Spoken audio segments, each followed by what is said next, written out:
using my cell phone for this because I didn't think to bring my camera today. I went to the cafe that I showed in way back, like episode 11 or something, where like the day after I found out that Jamison died, I went there with my girlfriend at the time and just like cried. And later on, after I got back from the States, the owner asked me if I was alright, and she said that she had also lost her brother. Went there today and got a Yen latte, a condensed milk latte. I'm not sure that Jamison ever actually tried condensed milk coffee, but Jamison was a fan of those types of things. Coffee and tea and all kinds of stuff I would have shown him if he'd ever come to Asia, so I figured, normally I just get an Americano with like a splash of milk. But yeah, this time I just wanted to share the condensed milk latte with him. It's like pour a little out, but I'm not actually gonna pour any out, I'm just gonna drink it, but the gesture is sharing it with him.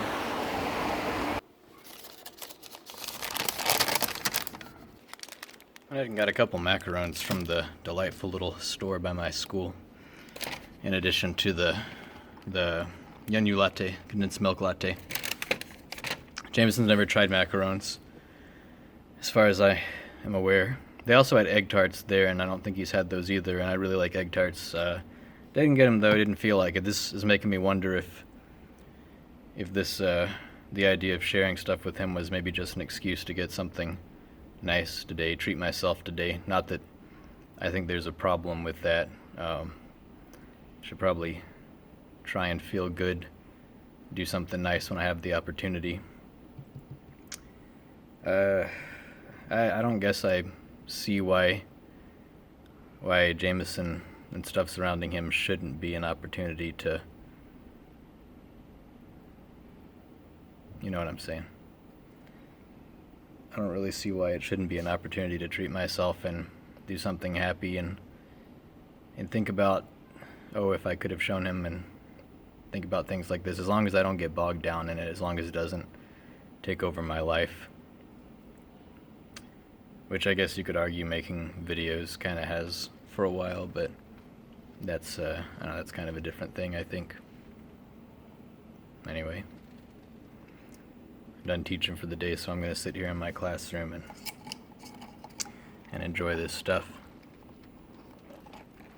I have to film a video today for the 2-year anniversary of his death. I didn't record it beforehand because I'm very particular about how I do these things, and I wanted to record it on the day and get real time what I'm thinking on the day, what I have been thinking. So I have to record that tonight. I'm probably going to show that before I show this. If you're watching this, you've probably already watched that.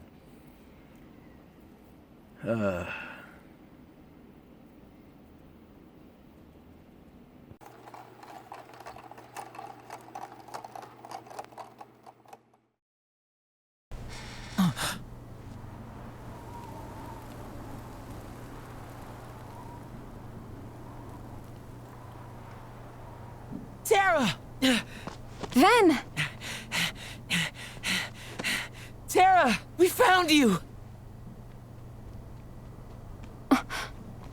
Tara, please say you're in there.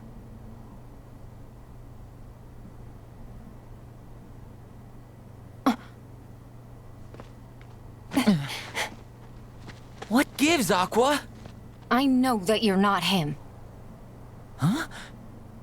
Now let our friend go! I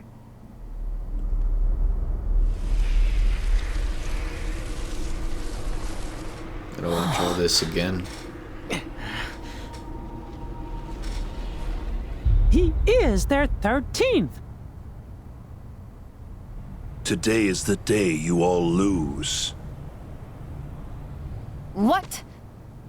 Before you even face the 13, every last one of you will be torn heart from body. But fear not. The Keyblade will still be forged. Is this supposed to be happening? We're not gonna lose to you.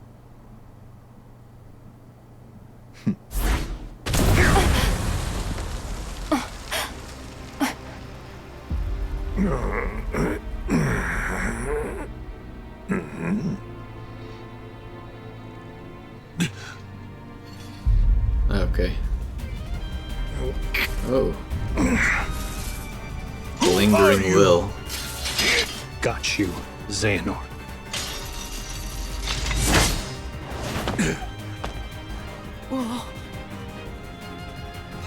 Terra? This is impossible! How I've waited for this moment.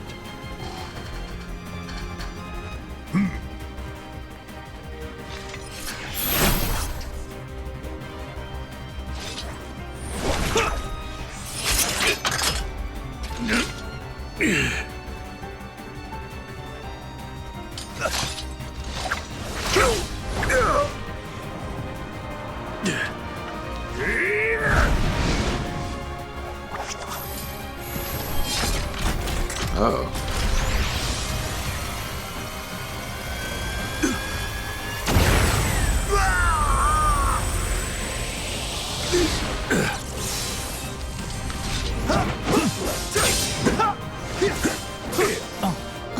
Terra! No, then. But Them first.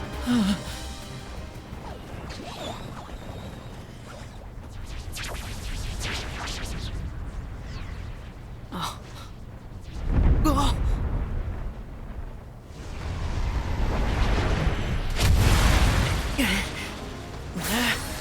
We'll hold off the others. okay, we've got this.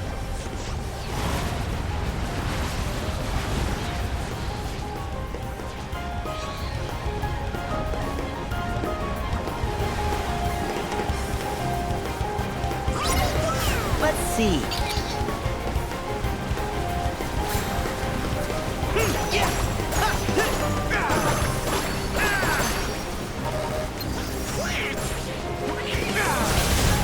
Back off!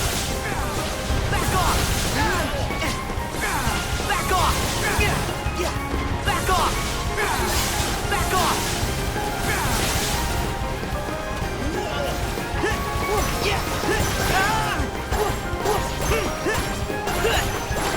Thunder! Heal! Try this!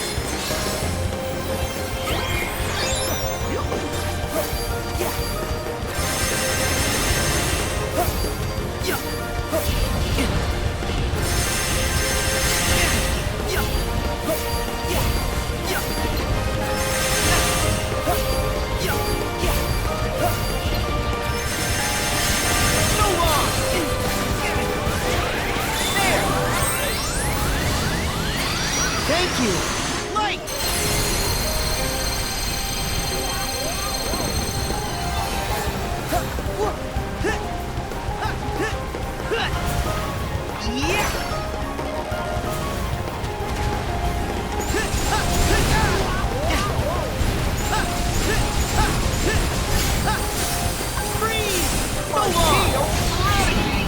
Ah, it's an accident.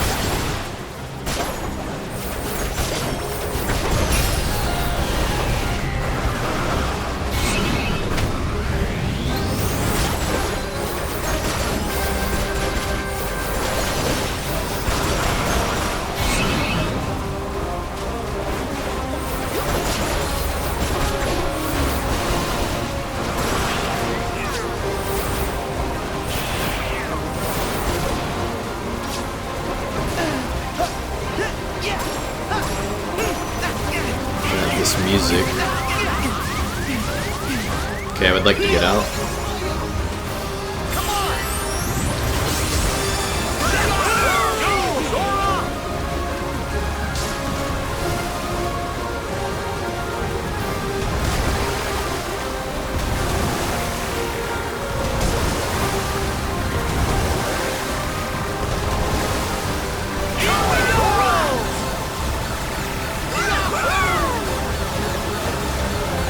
I didn't do anything. Oh.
Ooh.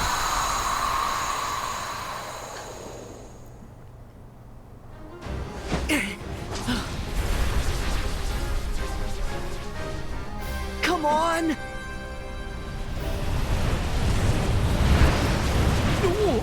Something's wrong!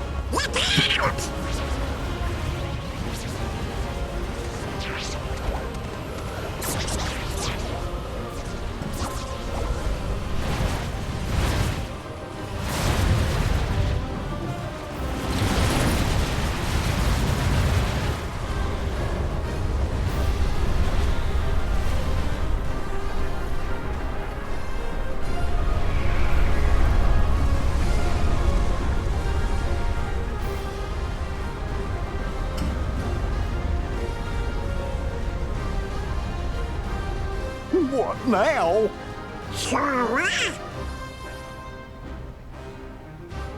I'll stop it! Sora!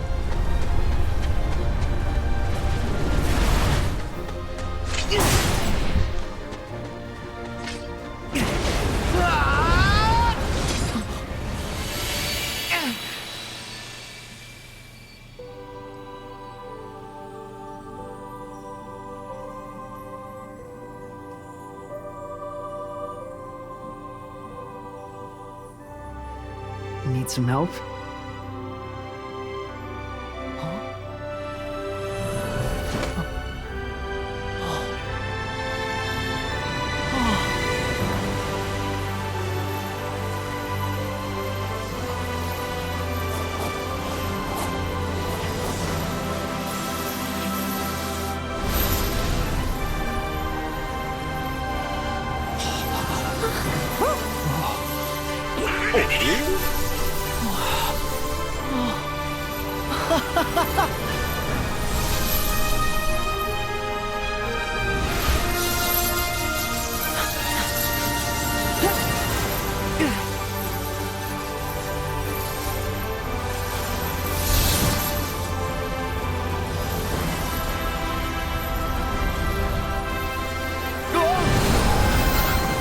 What is this?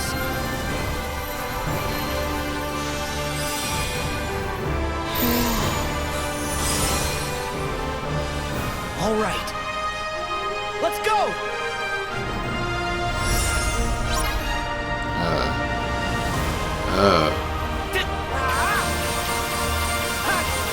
Wow. This is really cool.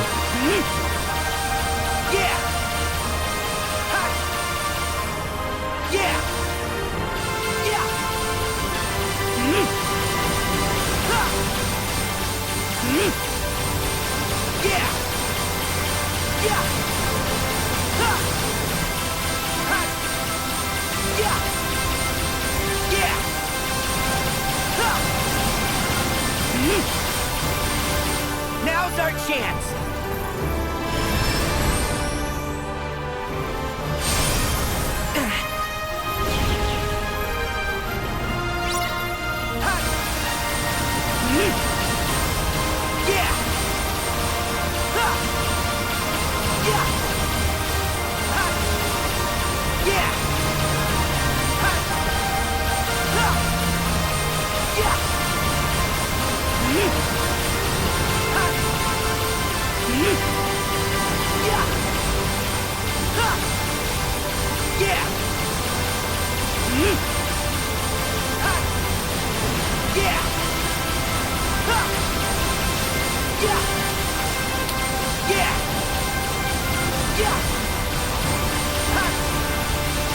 Kind of too hard to avoid these. Jeez.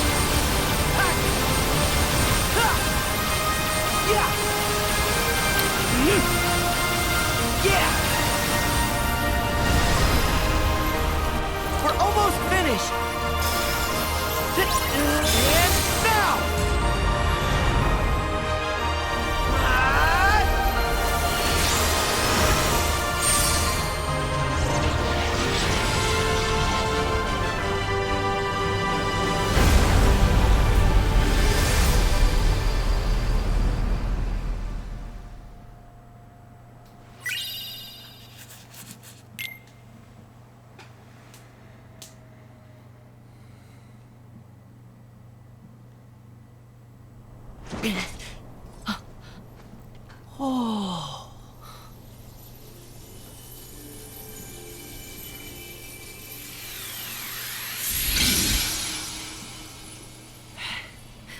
Sora! Are you okay? Yeah. What was that? Keyblade wielders. From long ago. It's the light of the past. Huh? Look.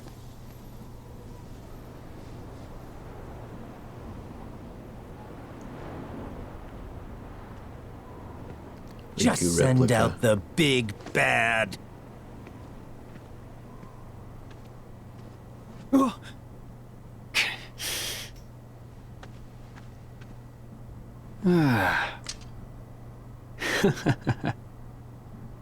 You!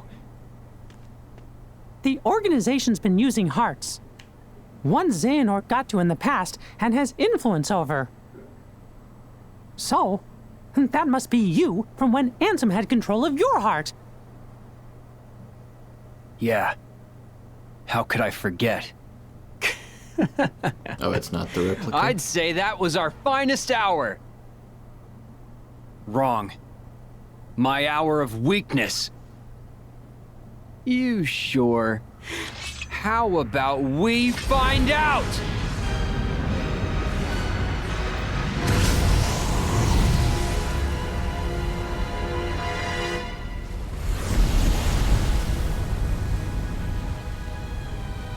A real test for the mark of mastery. What did you say? We gotta make sure you're not blundering your way toward a second failure. Blundering? I'll have you know we failed with style, Chief. At least you admit it. Well, if you Guardians think you brought the goods, you'll have to prove it to the old guy one last time. Kid, take it away.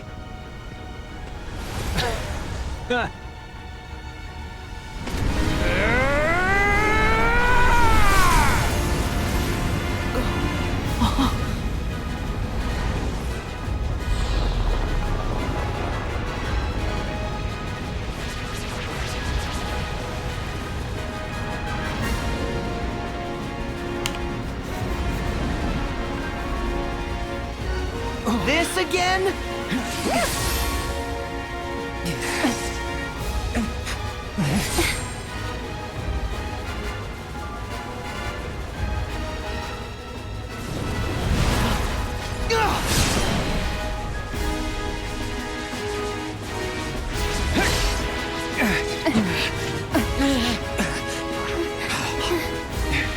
This isn't good.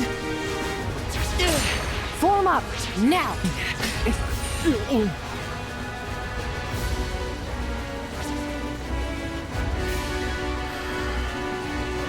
Huh?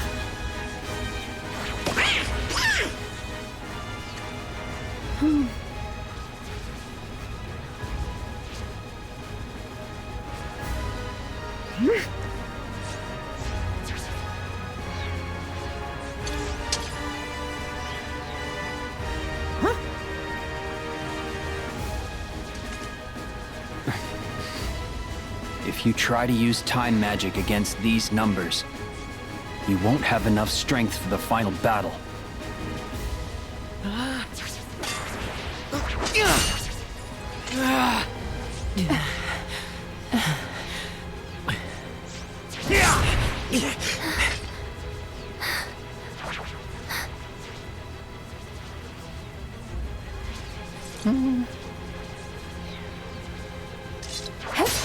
I'll try and break through. Everyone, get ready! Alone? That's crazy! I'll help! Two is no better. Yeah! Splitting up's a bad idea!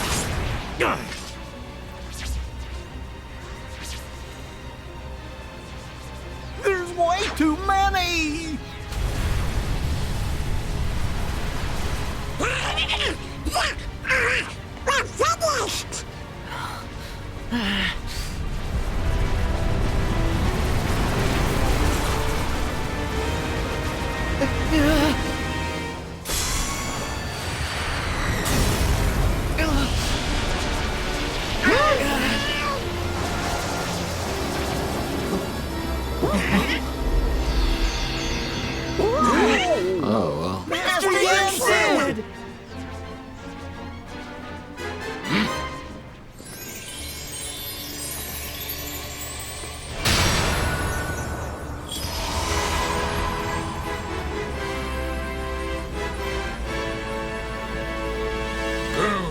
young champions. I will hold them all here for as long as I can. We're not gonna leave you behind! You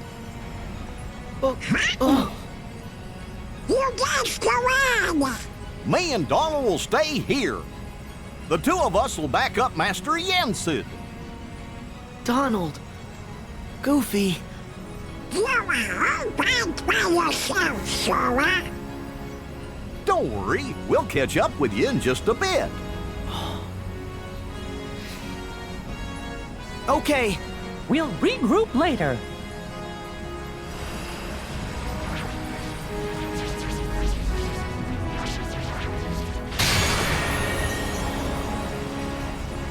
Make haste.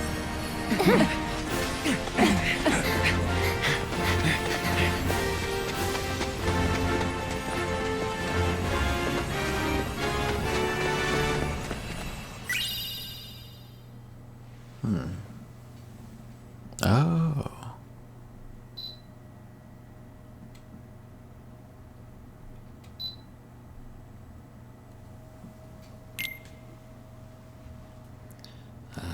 Battery's getting low. I'm gonna have to stop.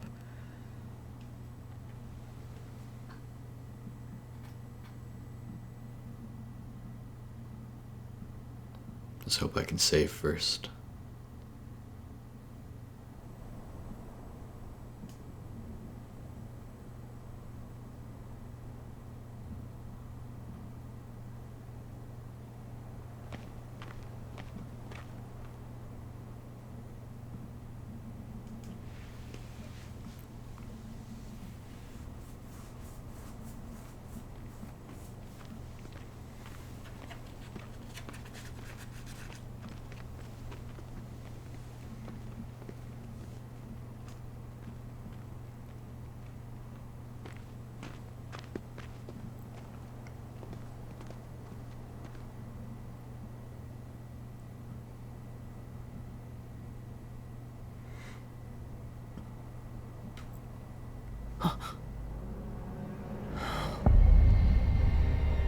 Oh.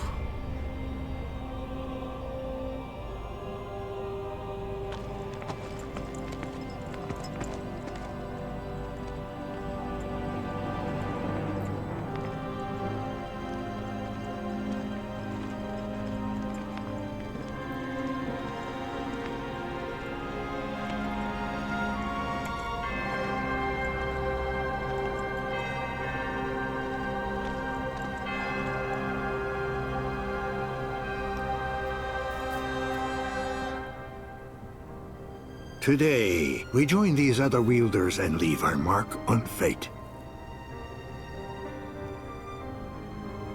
I have waited patiently, but together, we shall unlock the Keyblade War's secrets.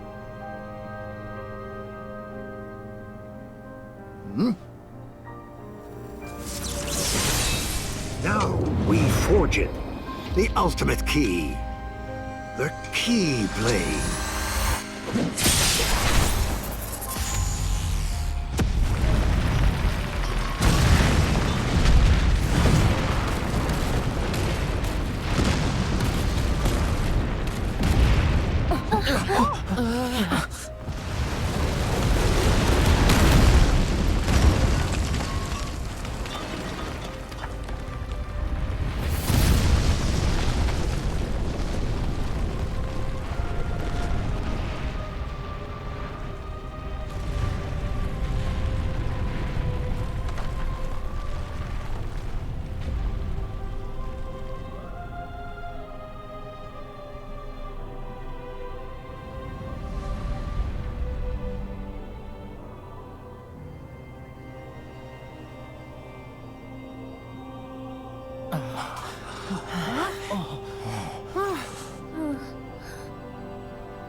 Here we go.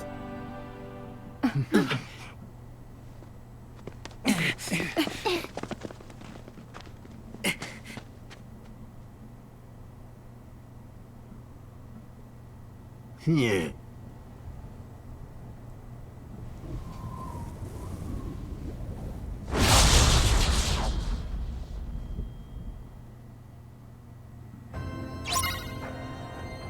I'd better get ready. The Skein of Severance.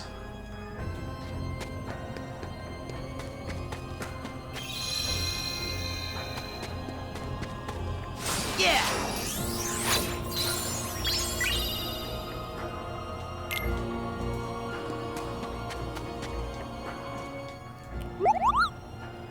Alright, I'm gonna save and call it good for the night.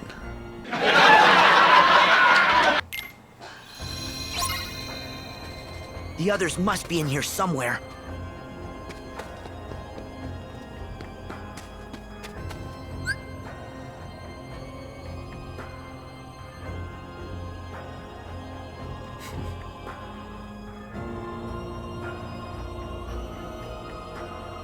Photogenic qualities.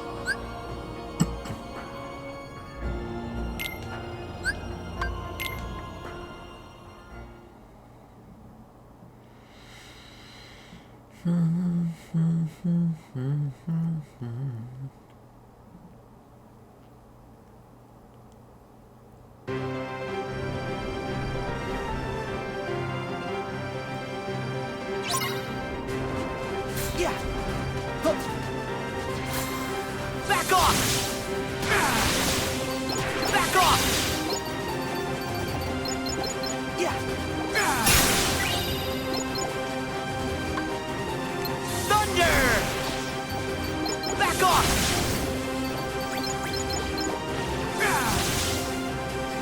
Back off!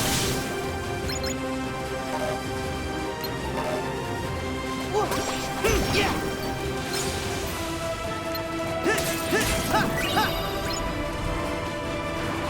Hop on! Big time!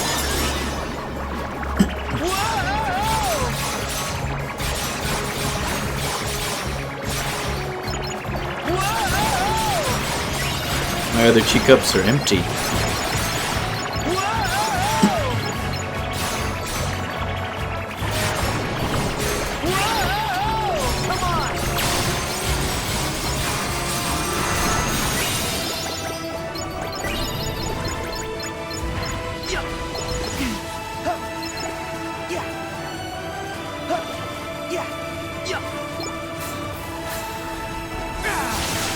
Back off! Take this! Yeah! Back off!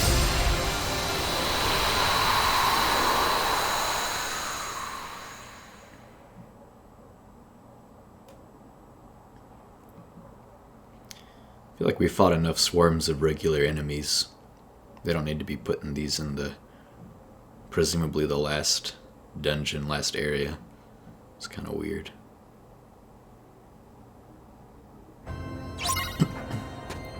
I'd better get ready.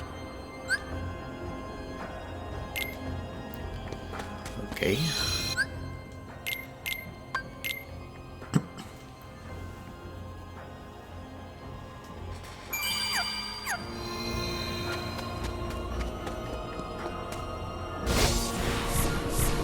Oh, okay.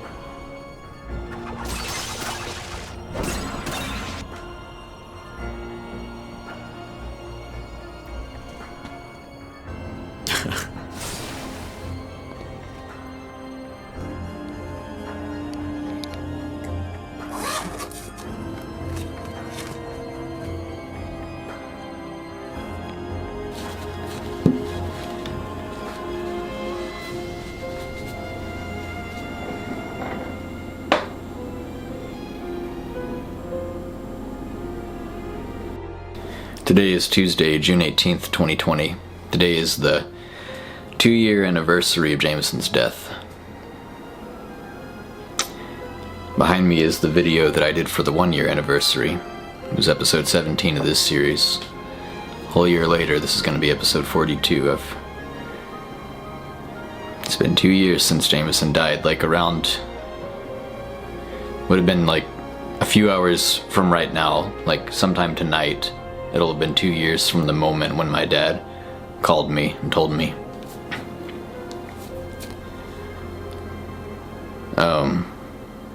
So yeah, of course I'm gonna do a video. I have mixed feelings. I go back and forth with the idea that I'm supposed to feel sadder on the day that it happened. I've certainly been thinking about it. Obviously, partly because I was planning to do this and knew that I was gonna be doing this. As with a lot of things regarding this, I'm thinking about it kind of methodically in terms of how I'm gonna go about making something. But otherwise, I mean, I understand feeling sad on the anniversary of the sad thing because you're thinking about it more, but I mean, in the case of losing my brother, I think about it all the time. Today was like way easier than plenty of just random days I've had. It's just kind of how it turned out, I guess. But my mom is going to be going and making a scrapbook for Jamison. My dad texted me earlier and just said that he died so young. I was at school today. I went to the little cafe near my school. The one from, it was episode 11 when I talked about it. The owner of that cafe also lost her brother. And she had asked me shortly after Jamison died, she'd asked me how I was doing, if I still felt a lot of pain. So just as a warning, this video is going to be really unpleasant. There's not really going to be much of a silver lining to this one. I mean, I don't think there usually is. Sometimes I share some happy memories, but in order to be real, I think it's important to dig into just some of the most miserable, awful things that are relevant to having lost my brother and my relationship with him. I think it's important to actually get into that and just show it like it was. So, just a little bit of a warning if you're someone who is likely to be like really affected by something like that on the anniversary of his death. Maybe don't watch this yet. And I'm serious, but I don't know. We'll see. Yeah, it's going to be really unpleasant. I was thinking of maybe saving this for later and not doing it for the anniversary, for the 2-year anniversary, but then I thought, no, there's not really any reason to do that. Like, the anniversary of his death doesn't necessarily need to be any... The video I upload for it doesn't necessarily need to be any certain way. In all of these videos, I want to be real and authentic, and what's real is real, and if it's bad, then it's bad. And it just lined up with the specific gameplay section that I thought I would attach some of this stuff to. So I've dug out my old Samsung Galaxy S2 that I got in 2013. Accidentally dropped into a toilet in 2014, which is why I had to upgrade to an S4. And I've thoroughly washed this, by the way, more than once. So dug out this phone because I needed to access some old text messages between me and Jamison.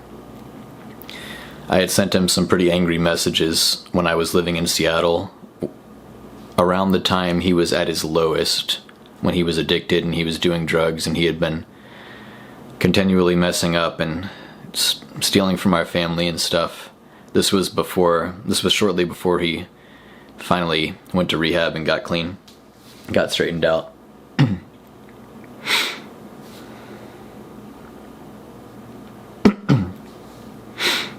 Said some terrible things to him that I'm never gonna forget. Wish I hadn't said them, but we made up after the fact, thank God. I apologized and we were on good terms when he died. But yeah, I'm really glad I saved this. I'm gonna go through some of these old messages, and I guess I'm just gonna give the context and then just get right into it and just straight up read them. I don't cuss very much in this series, or I try not to in any of my YouTube videos, and if I do, if it's the F word, I usually bleep it. I'm not sure if I'm going to in this video. You can see Jamison sent me one of his pictures. Some of these messages seem to be missing. So I guess they got deleted, because like the earliest message I can find seems to be, it's from 6:24 p.m. April 8th, 2013, and it's clearly referencing something I said to him before, but that message is not available anymore. So the context here is, I was upset enough about Jamison's drug habits and the stuff that I was hearing from my parents about what he was doing and the types of trouble he was getting into, that I felt compelled to message him. And I guess I probably must have tried to be nice about it and said like, hey, if you need to talk, if you want to reach out, let's try and figure something out together. I want to help you get better. I don't remember what I said. That's just, yeah, at some point I got angry at him and changed my mind, so I'm just going to read what I sent him. I said, actually, I've thought about it some, and fuck you, don't message me ever. I didn't want you to feel alone and overwhelmed, but I don't know you actually feel anything that doesn't stem from selfishness. You're smart enough to know that you dug your own grave over the years, and I won't patronize you by saying I have any faith in you. I'll never trust you again. This is a real consequence of what you've done. Even if you clean up completely, you've ruined at least one thing. I anticipated relapses, but if you wanted to change, you would have sought further help instead of hiding it and lying like a shithead. You're either corrupt morally or just fucking stupid. I won't pity you, and I won't pity you or empathize with you. You can pity yourself, you fucking gutter crawler. You're good at that. I know this message isn't conducive to helping or empowering you, but you don't take anything worthwhile to heart anyway. You're more concerned with rewarding yourself than you are with doing the hard, necessary stuff. And you were slobberingly stupid enough to do all this scummy shit, so I think you're beyond help. Don't reply to this. You have no place bitching me out, and I don't want to hear your simpering self-hatred.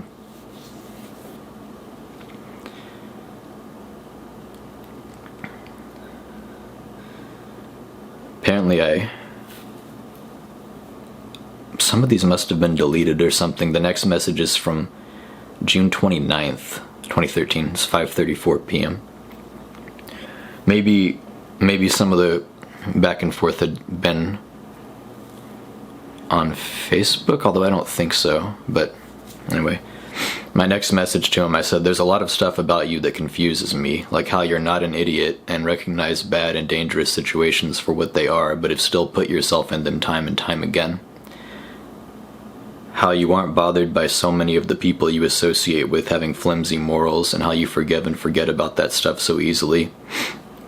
How it's more tolerable to spend time with person, I'm not going to say their names, or whoever else, hell, even person, than to hang out with our parents occasionally, since you can at least trust them and they have their lives somewhat together and you aren't tempted to do stuff that ends up getting you into trouble when you're with them.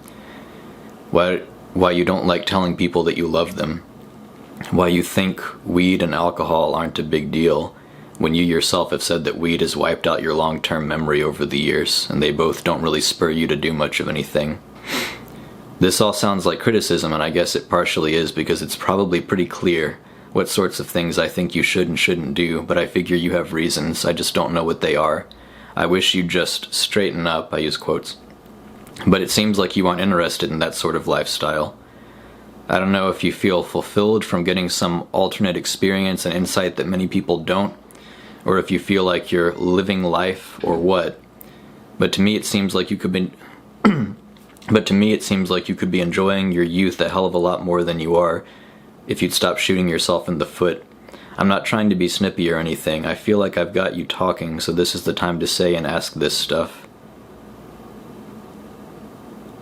Oh, yeah, okay, some of these messages unfortunately have disappeared. I don't know why. I don't know what happened, but the next one is from him, and it's a totally different conversation. It's September 7th, 8:29 a.m. He said, how do you like them there coniferous forests y'all got up there?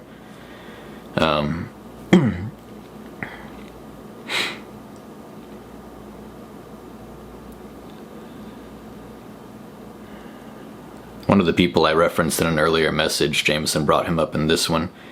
My friend who really believed in the potential of my art talents spent like $100 out of his own pocket to buy me a complete tattoo kit, complete with a tattoo gun and ink and tons of sterile needles. so that I can start practicing and possibly make money with it one day. It was a really, really nice gesture, and I'm really fucking excited about it. I bought a pack of pig's feet since pig skin is very similar to human skin, and I've been tattooing them for practice, and I'm pretty satisfied with the progress I've made so far. I don't think it's likely I'll ever make a career of it, but it's nice just to be doing something new and productive. Also, person is who bought it for me. I didn't ask him to, he just surprised me with it. He does nice things sometimes. He has definitely matured a fuck ton, and I like him pretty well most of the time nowadays. There's a dude named Isaiah Rashad who used to live around here, who I share a lot in common, who I share a lot of common friends with. He raps, and he used to perform at the Coup. And I've listened to Isaiah Rashad, he's good. He used to perform at the Coup, that's in my hometown.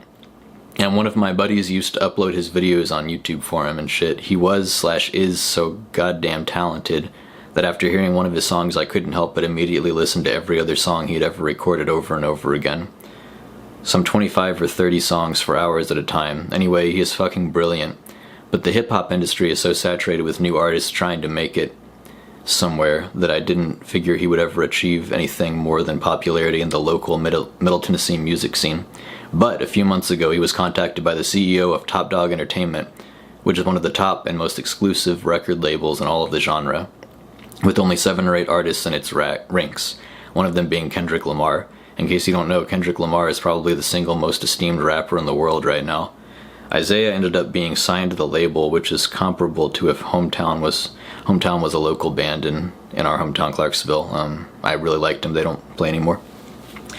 So, which is comparable to if Hometown was signed on to be part of the Eagles or some other legendary rock group. And the night before last BET?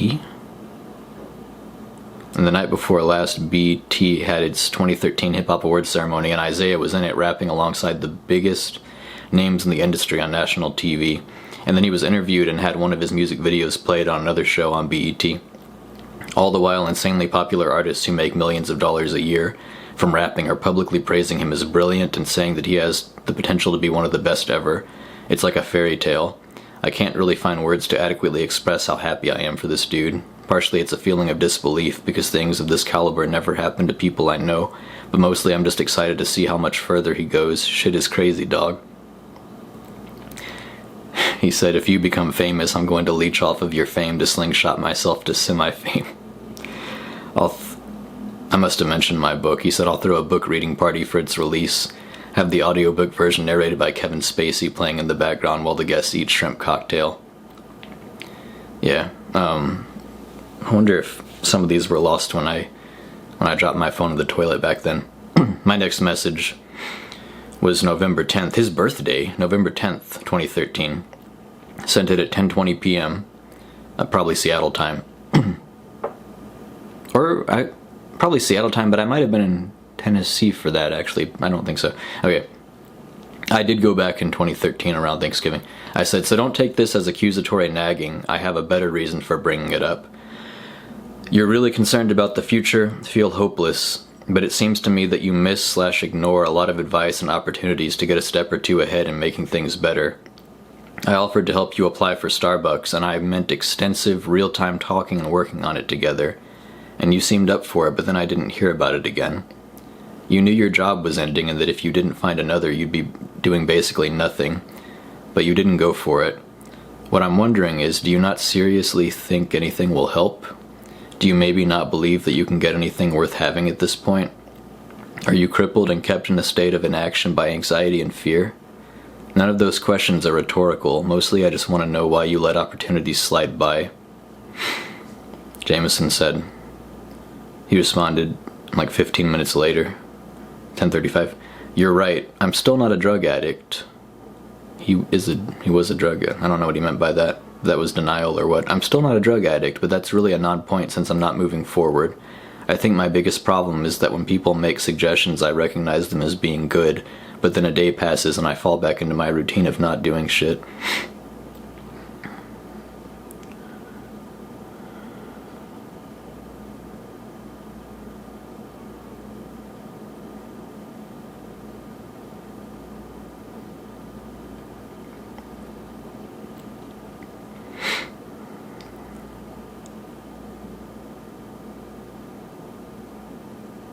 I sent him a lot of stuff. I guess I'm just gonna read it. So he said that. I said, I know. So he talked about he always, a day passes and he falls back into his routine. I said, I know, and I can sort of understand that. I'm no stranger to laziness and procrastination and failing to meet standards I'm supposed to be holding myself to. And I'm speaking from a relatively comfortable position because I'm making money and able to save some, and I enjoy every day thanks to the people I work with. I remember how discouraging it was to look for a job when I had nothing, but you need to move when people poke and prod and kick you. You need to just be working towards improving something, anything, first of all, even if it's mostly just to help your attitude. I'm working towards becoming a shift manager at Starbucks. Not because I care about the company or want a long career there, but because, for the time being, in addition to slowly writing my novel, I want to be challenging myself, improving, working towards something. If it's a positive thing that somehow elevates your status and makes you have to learn how to deal with unfamiliar situations and learn new ways of taking things, then I think, as a general rule, it's simply better to be doing something than nothing. I need to go to sleep, but I made a joke first. I had misspelled there, and it was like my phone autocorrected the wrong form of there, so I corrected it and I said that typo invalidates everything I've said so far, with a sad face, trying to add some levity to this conversation with Jamison so he doesn't just back off. I said I need to go to sleep, but there was more I wanted to talk about, and honestly, you need a job so we need to work together on a resume. Maybe you can get hired as a seasonal person somewhere and then solidify the position. Will you be able to work on stuff with me tomorrow afternoon, say 6 your time? Happy birthday, by the way. It's still your birthday here. It was 11:07. I was trying to help Jamison get a job. I guess I didn't realize just how bad it was. I mean, I knew it wasn't great, and I knew it was bad. Maybe I believed him when he said he wasn't a drug addict. Maybe I just thought he had a bunch of bad habits that he could stop, and that it was something other than the drugs that were making him do it. I don't know. Anyway, so I said, say 6 your time? He said, I most likely will be free around then, depending when our father takes me to dinner. I said, okay, Gibbons, just a random name. You got some time to talk about what sorts of jobs you'd like to try for stuff like Target and Starbucks. I can easily help you right away. He did not reply. This is the next day. I waited 5 hours and 12 minutes. Then I said, did you not get my text? He said, sorry, Stu just left. A friend of his.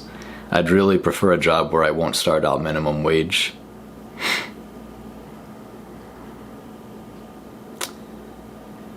I mean, he didn't even have a degree. It didn't have any kind of, any skills that I'm aware of.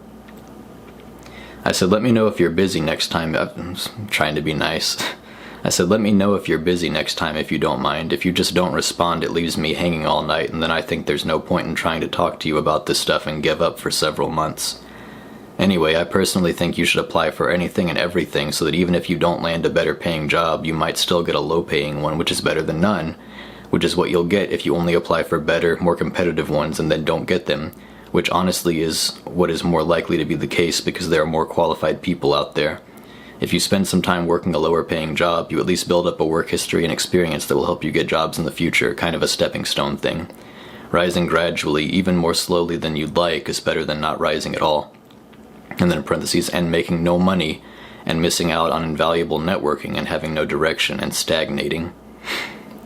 Because you're only willing to attempt unlikely leaps. That's not to say that you shouldn't attempt unlikely leaps, but don't turn your nose up at smaller stuff either. Cover all your bases. Job hunting is far more efficient if you reach out to many places all at once. With that said, you could try for Converges, which starts people at, I believe, $10 an hour. I have several friends working there now who could refer you, and you could apply to be a dispatcher at the electric company. Person rose to the top of.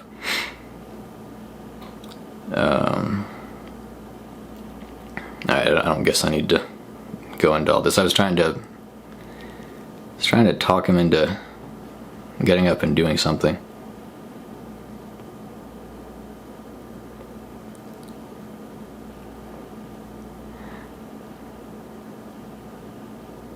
I sent him a bunch more text messages, like long ones that I'm not going to sit here and read. And he just didn't Didn't respond.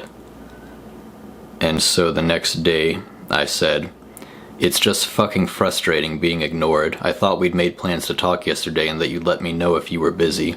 I texted you around when I said I would and didn't get a response for 4 hours, and I'm thinking you would have just let me twiddle my thumbs and wonder for the rest of the night and the next few weeks or months if I hadn't texted you again asking what the deal was. If you want me to leave you alone about the issue of you figuring out a happier routine completely, then just say so and I'll do other things with my time with one less thing on my mind to worry about. The reason I talk about it now and then is because I get the impression that you're receptive to it, but if it's just a nuisance, I'll stop."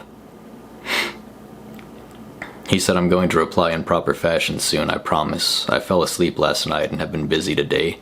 I read your texts but didn't want to respond until I had time to give an adequate response. You definitely aren't a nuisance and I've been mulling over the points you made all day." I said, "Okay, sorry I got mad. Every time I get mad at you, things are never quite what I think they are and I always regret it. Also self-conscious about coming across the way our dad does, sometimes does. Our dad has a tendency to talk,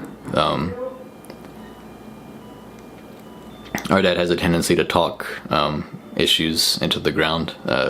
Like, it's stuff he cares about, and he cares about his kids and was trying to help and do his best." Alright. He said, "You're all good, dog. I'm impatient as hell, too." Okay. 5 days later, I said, "Still waiting on your response. We got stuff to talk about, don't we?"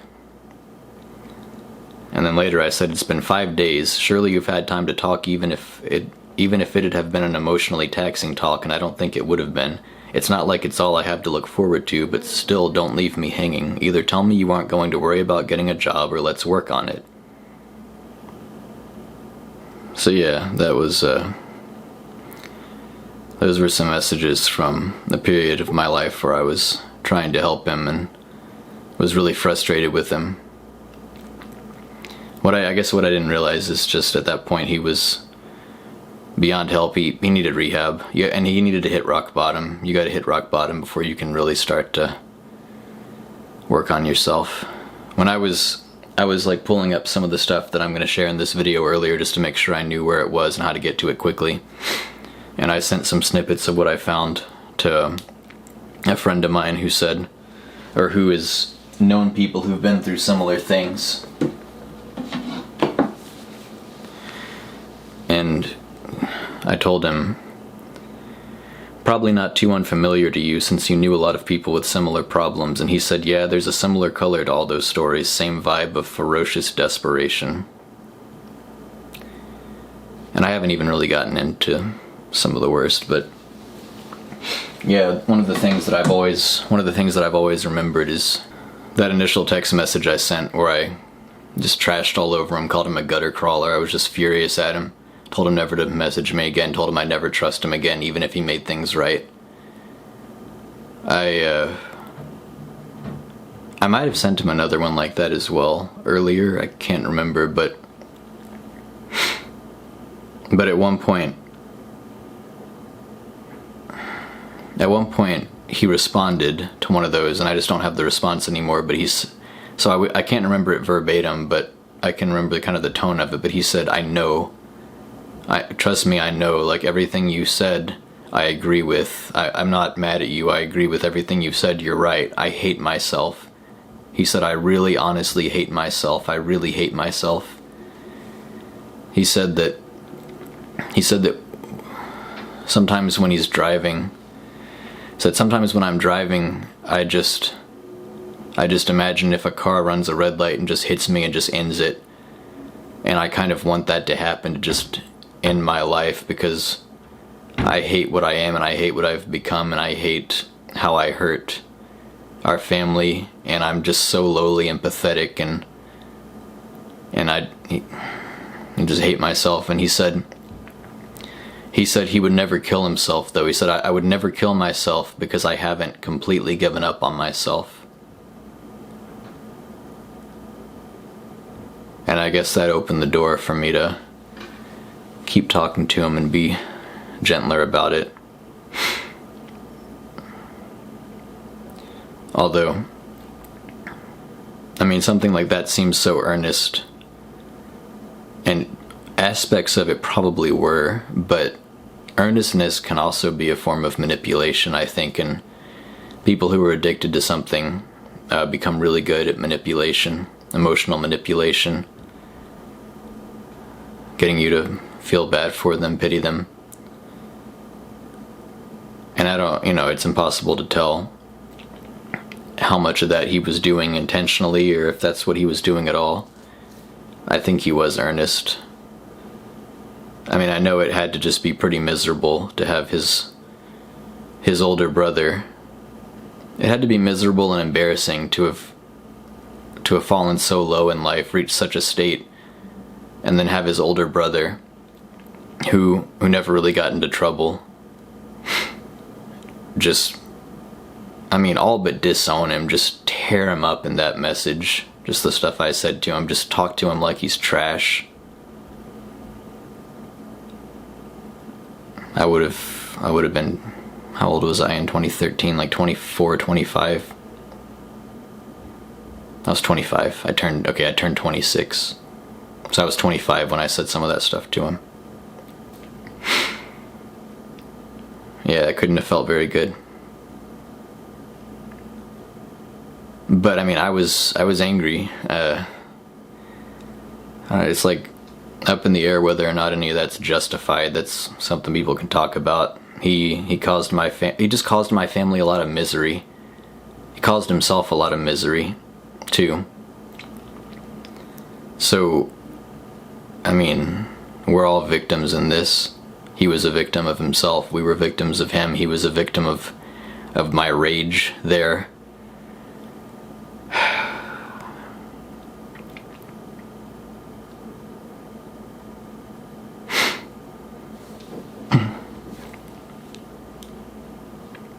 And then he was so flaky. Whenever we'd be at family gatherings, he could hardly sit still. He'd be sitting there. He'd have his phone in his hand, and he would just be flipping his phone just nonstop. He was just fiddling with something. He just couldn't sit still, and he would get up and leave. He would just get up and be like, I'm gonna go, and then maybe he was gonna go get drugs. Maybe he was just desperate for the next time he could shoot up, and I don't know.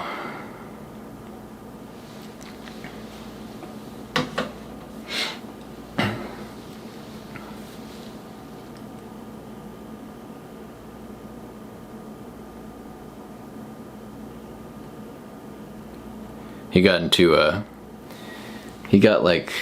I don't know what it was, like a DUI, or maybe they were just parked in the car, he and one of his friends, and they were drinking, and police showed up, and there was this whole thing. And then I remember somehow I saw some of his messages to his friend where they were getting their story straight, so they were planning how to be dishonest to get away with as much as they could or get the lightest sentence. It was just making sure they had their story straight in case they were questioned separately or something. They didn't contradict each other.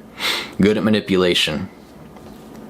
There was a time when my mom found, after my mom had moved out of the house we grew up in, and he was living with her for a while, she found something in his, she was cleaning his room, and she noticed that the light in the closet was on. The closet door was closed and he wasn't there, so she opened the door and looked inside, and there was a weird aquarium with stuff growing in it, and he kept the light on so that it would grow, and she had me come upstairs and look at it. She was like, what is that? He's got something growing in his closet. It was mushrooms. He gotten a prepaid card so that he could use it as a credit card and order some mushroom spores from the internet. Somehow it wasn't illegal to order those or something. And he was growing mushrooms in his closet. And so when we called my dad to come over when Jamison got home, we had a family talk, and we questioned him about it, and are those mushrooms? And he was like, yes. And whenever he was confronted about this stuff, he was respectful and he was straightforward and honest. And they'd be like, do you have weed? And he'd be like, yes. Where is it? And he would tell them where it was, and it'd be there. And that happened with the mushrooms. He just told him what happened. It's he was gonna do it and try to get away with it, but if he got caught, he would just go ahead and cooperate with you. And I remember in that conversation, my family was still kind of newly fractured, and so it was, things weren't quite as set in stone like who the authority in any of these conversations really was. I mean, it was still mostly my parents, but I was living on my own, or I had moved out, and so it was just kind of a weird time for all of us, and so I had more of a voice in that conversation than I ever had in previous, like, family talks and stuff like that.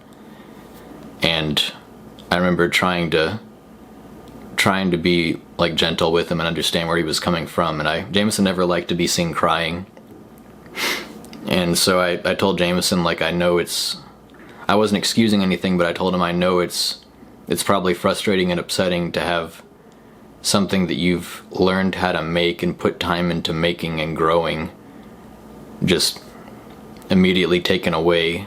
And I was trying to, I mean, like, I wasn't excusing it. I was going to go into, like, obviously it's not good that you have that and did it behind people's backs, and, like, you're growing it in our mom's house and you know she wouldn't be okay with it. And I wasn't coming over to, like, I wasn't coming over to be on his side.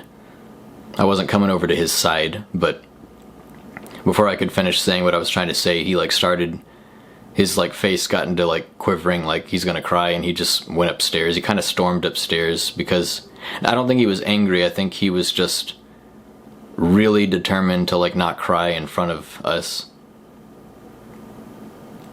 And it just seemed like a lot of compounded misery. It didn't seem like necessarily a petty thing that made him want to start crying. It seemed like some kind of pent-up frustration. I remember one of my professors in college, and I can't even remember her name, it was a psychology professor. I could look it up, but I didn't really, like, know her personally. I was just in her class, but one day when I went to her office for some reason towards the end of my time in that class, and somehow we just started talking about this, and I just unloaded on her and just told her everything about my brother, including that story and the mushrooms and stuff. And she listened. She listened to the whole thing. She cared. She was really she gave me a lot of time that day. Just me sitting there in her office. Like, I was so oblivious to like people having stuff to get done, but she didn't even bring it up. It didn't even occur to me until later, probably later in life. Yeah, she was a compassionate person.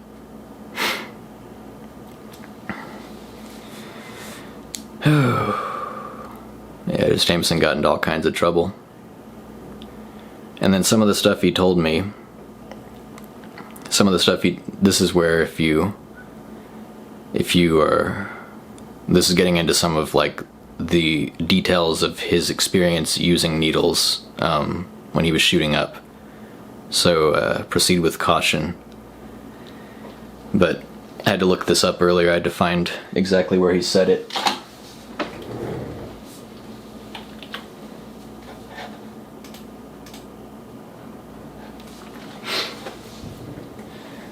So Jamison said, life is all up and down. Well, hold on. First off, context. I sent him this Yi meme. It was April 15th, 2017. And Jamison was still living in California at the time. Jamison said, how many years has it been since I last saw you? I know you insist that you came and visited and we saw each other fairly recently, but I have no recollection of that happening. There's a lot of stuff Jamison didn't remember. I said, I last saw you in 2013. I went to Tennessee for Thanksgiving. He said, so it's been 3.5 years roughly. I said, I saw you almost a year ago if you count Skype. I'm gonna get this over here.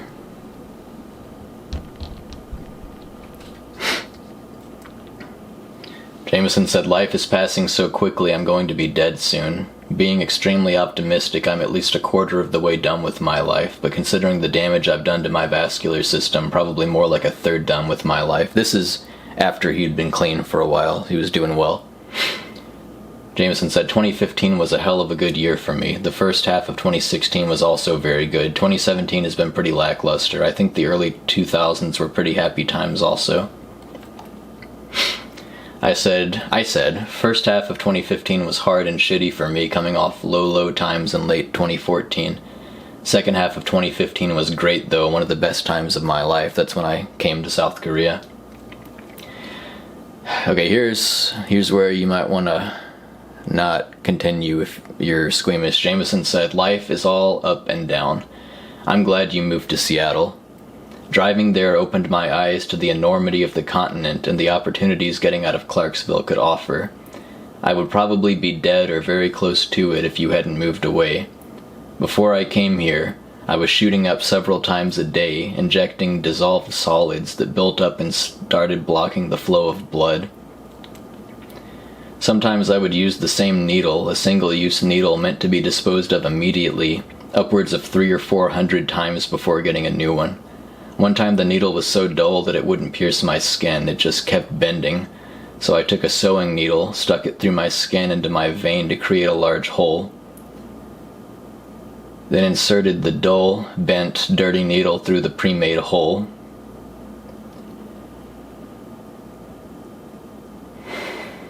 I don't know how I'm not dead.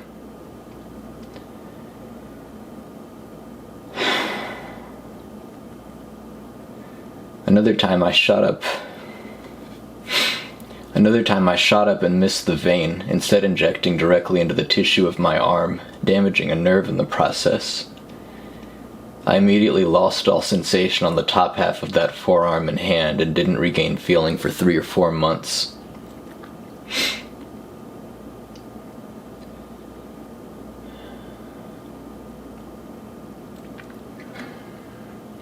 I said, Jesus, how did you get in so bad? Like, what fucking rabbit hole do people fall down? Who did you know? I just wonder how it happens. Jamison said, it's really gradual. I was working at a golf course and found a little zipped up case on the grounds, similar to a camera case. I thought maybe I could sell its contents, so I opened it and instead discovered it was an insulin kit containing 2 unopened insulin needles. I had never shot up before, but I knew it was a more efficient way of delivering drugs into the bloodstream, so I looked up a tutorial online on how to shoot up and gave it a shot. LOL pun.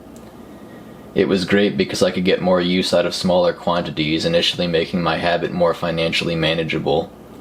But the problem is that instead of the drugs being absorbed slowly and released into the bloodstream gradually from the GI tract and lasting a long time as would happen if you were to swallow them, the effects come on immediately and dissipate quickly when you shoot up, making it necessary to start shooting up multiple times a day to keep from going into withdrawals. Many of my acquaintances and a friend or two have died either as a direct or indirect result of prescription painkillers. One got so deep into it that he saw no way out except to hang himself from the tree in his backyard. I shot Name up for his first time. He asked me to show him how to do it, and I obliged, but he got scared and told me to just do it for him, so I did. He ended up burning his life to the ground as a result of the drugs, although I think he was on that path already and probably would have ended up in the same boat with or without my help. I told Jamison I used to think I'd eventually get a call from one of our parents informing me of your death. I think I told you that before.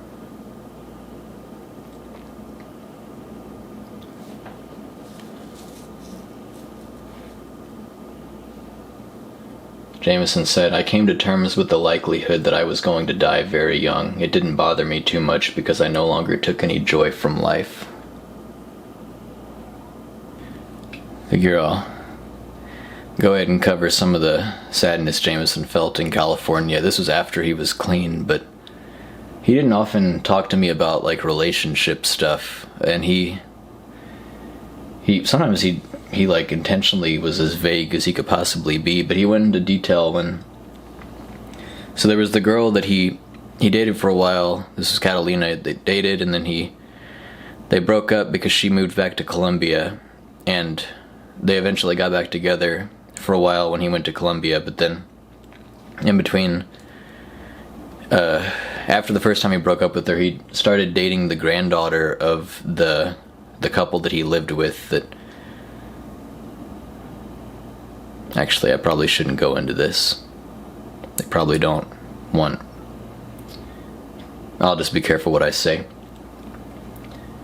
He said, I'm really bitter about my ex-girlfriend. She broke up with me because I liked a picture on Catalina's sister's Instagram a month and a half ago, and that's ridiculous and should have been a red flag, but I love her, so I immediately unfriended Catalina's sister to appease her, but she responded by blocking me on all social media and ignoring my texts and calls from that point forward. Then she told her family that I was effectively the one who ended the relationship so that they would pity her. Then a week later, my friend found her on Tinder. I begged her to say absolutely anything to me, to at least tell me why she broke up with me so that I can start the process of moving forward with my life. But she continues to respond with silence and sending my calls to voicemail. I've never had someone treat me with such utter fucking cruelty and disregard for my feelings, especially since I bent over backwards to make her happy through her insane mood swings. And she has convinced her family that I'm the one at fault. Her parents are still civil with me, but her sister also blocked me on all social media, and when her sister came over earlier tonight for dinner, she refused to acknowledge my presence the entire time. I know it is not worth worrying about, but it's fucking infuriating and heartbreaking to be thrown away and dragged through the mud by someone who I believed loved me. It's been a struggle the last few days just to keep my composure. I have to duck off at work so customers don't see me break down. Yesterday, when I saw the pictures on her Tinder profile, I started shaking violently and physically could not stop shaking for almost an hour.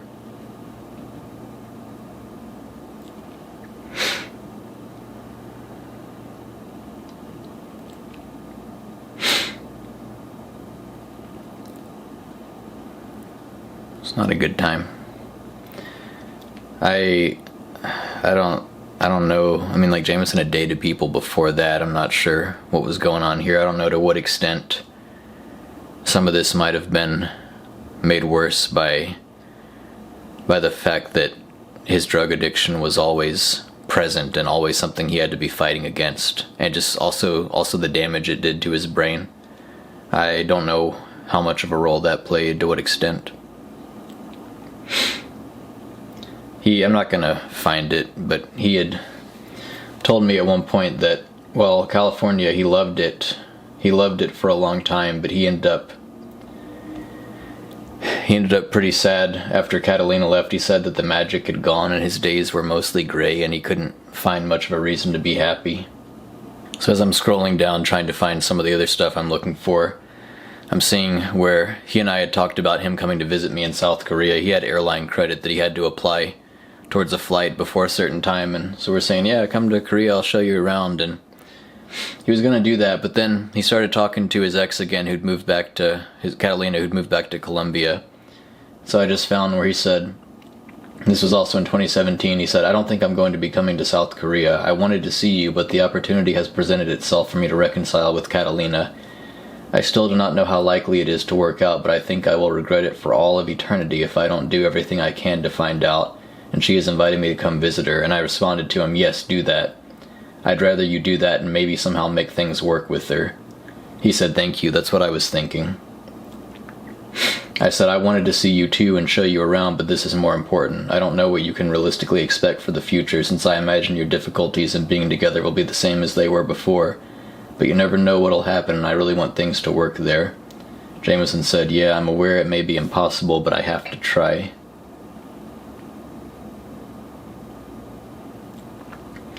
I said, yeah, if somehow you find amazing deals on tickets and can afford to do both trips with your airline credit, you can still come here. Or if your airline credit gets you extremely close, within like $150 of being able to do both, I could help you out. I know that's extremely unlikely, but just putting it out there, Jamison said, I would appreciate that.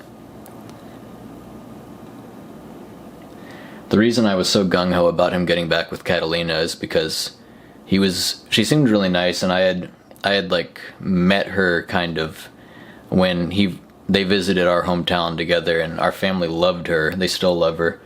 And I had Skyped with them, and she was really sweet and nice, and he and our family, they had nothing but great things to say about her, and I hoped to meet her in person someday. I wanted them to get married. I thought she was the light at the end of Jamison's long, I mean, you know, not just her, but like she was a big part of what made him so happy, what made his time in California such a stark contrast to the horrible years that he'd had before. He'd been homeless for a while. Because he was stealing stuff. Our mom had to kick him out eventually. Her stuff was getting stolen. He stole some of the only, like, jewelry my mom had ever been gifted. Sold it so he could get drugs. I think he sold her engagement ring or her wedding ring. I forget which one. He left the diamond, but he sold the ring, something like that. And so she had to kick him out. Like, he was living in his car for a while, but the whole time that he was living in his car, she kept in touch with him. She said, like, are you okay? Do you have food? Do you need anything? If you need anything, tell me and I'll buy it for you. And I mean, it broke her heart to kick her son out, have her son be homeless. Before some of this stuff got really bad, Jamison had watched the movie Into the Woods about a guy who just, like, goes off and starts living in the wilderness, and I haven't seen the movie. I think he backpacks around, but anyway. And Jamison said, that's what I want to do. And I thought that was just kind of dumb at the time, but Jamison ended up doing it, but not in the way he had wanted. Scrolling down, seeing just the bits of conversation where Jamison was talking about going to visit Colombia, and then getting back with Catalina, and then kind of mulling over the idea of maybe going to live there. And he said, I've talked about it with our mother, but I haven't told our father yet because I don't want to disturb his emotional state and make him nervous. Our dad ended up being against Jamison going to Colombia. Jamison was telling me, Jamison first visited Colombia. He said that it looked like a wasteland at night. He said at night there were homeless people digging through giant piles of trash.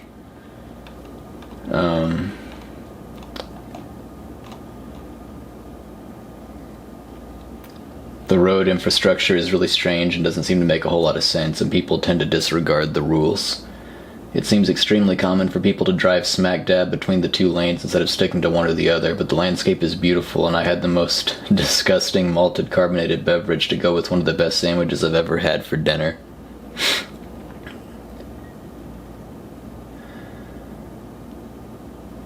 Said a bunch of stuff. Started talking about how much he loves the movie Interstellar, and he said, I do like Matthew McConaughey, though. I don't know how to spell his name, so that's his name now. Started talking about Stephen King. Jamison read a lot of Stephen King when he was a teenager. He said Stephen King has sold more books than the authors of the Bible. And this part of the conversation has always stood out in my memory. I've always remembered this little exchange we had. I said, King has this bizarre and unexpected way of tying all his horror stuff to endless mundane details about life in working class America. Nothing really whimsical about his writing at all. His tone is so workmanlike, like he's explaining what's wrong with your car. And Jamison said, I always liked his tone. I said, I'm not saying it's bad. Just not at all what I expected when I first read him. Jamison said, the horror comes from the situation, not from his explanation of the situation. Or excitement, or whatever. He said, I'm probably going to move around January. I said, be prepared to maim and kill. I've just read so much about kidnappings and drug cartels and whatnot. I said, okay, I'm not gonna... Just telling him about specific violent things he could do if he gets in a situation where someone has him. But, yeah, he starts telling me about the job he's gonna go do there. The stuff I'm trying to find, and he said, it's like talking about going to Colombia when he's like officially got like a job he's looking into. He said, our father is pretty goddamn scared. Yeah, I guess he was right. That's what he was worried about, was Jamison relapsing, or, you know, one of the other bad things happening to him. Colombia has a reputation for being really dangerous. Oh, yep, well, right here. Okay, he said, our father is scared. He said, Jamison said, he has one child living near the scariest dictatorship in the world. That's me living near North Korea. It's not a big deal. South Korea is fine.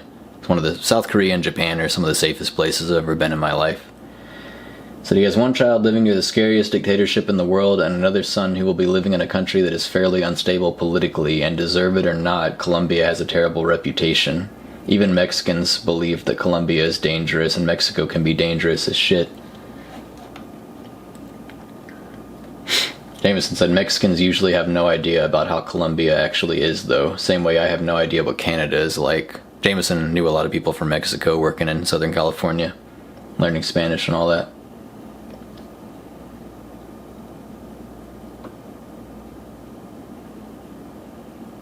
Jamison said, the reputation surely would have held up in the 80s and 90s, but a lot of Colombia is pretty GD safe nowadays. The Civil War is at a ceasefire and has been for over a year, and I never once felt scared for my life or property while I was there, at least not more scared than I feel in Los Angeles. I think there are areas in most countries where you can get yourself robbed or worse if you aren't careful, the USA included. Yep. But the town I'll be living in is basically a tranquil farming community not too far off from Sango and Clarksville. The stuff I'm trying to find as I'm scrolling down, and I'm probably not going to find all of it that I want to include, I'll do that later, but it's just Jamison talked so much about dying and saying I'm going to die really soon, and it was like uncanny. It was like on his birthday, when he turned 25, he ended up being right. He's talked about how he's like, I'm going to die at a young age, life is really short. Jamison would be 27 now if he hadn't died.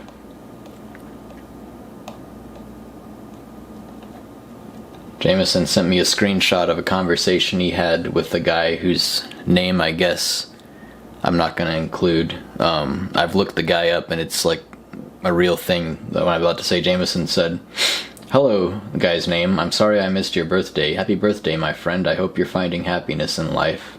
And the guy responded, thank you. But this guy, Jamison said, here's a very short conversation I had with a former African warlord who has been the subject of documentaries and has confessed to killing thousands of people and even kidnapping and eating children. After the Civil War in Liberia ended, he stayed in the country, converted to Christianity, and started schools and programs aimed to help former child soldiers readjust to peacetime, and we're friends on Facebook. What a strange world. I don't know how he became friends with that guy.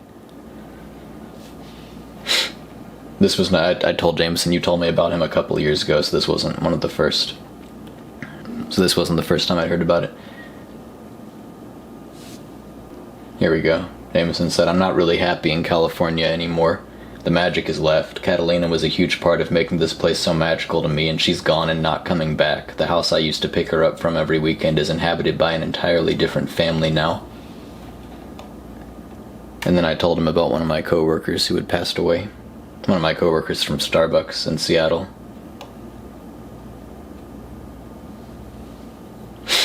Jamison, on his birthday in 2017, last birthday he ever had, the night before I guess it was his birthday in Korea, but it wasn't yet his birthday where he was, but he said, hey man, come to my house tomorrow for my birthday dinner. My landlord is going to cook some authentic Mexican food to celebrate. I expect I'll see you there at 7. I said, nah, you know me, it'll be more like 6:45, and then put a wink emoji, and then I said, in parentheses, probably 7:20ish, hope that's okay. Jamison said, if you don't come, I'll assume that you hate me and want me to die. And I sent him a dumb meme. And it's some ugly guy. It's like, labels can't describe me. I'm like, labels can't describe me, I'm beyond descriptive analysis. And then Jamison said, alright then, I guess you hate me and want me to die. Okay.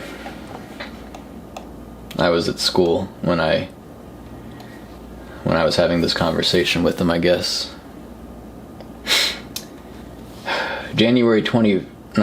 November 21st, 2017, I just randomly told him I love you. He messaged me back the next day, said, love you too, dog. I'm going to be in Tennessee January 6th. I said, I'm going to be in Vietnam January 27th. Jamison said, why are you going to Vietnam, dog? To make fun of American veterans for letting North Vietnam take the capital and effectively win the war? I said, yeah, and he said, that's a good reason.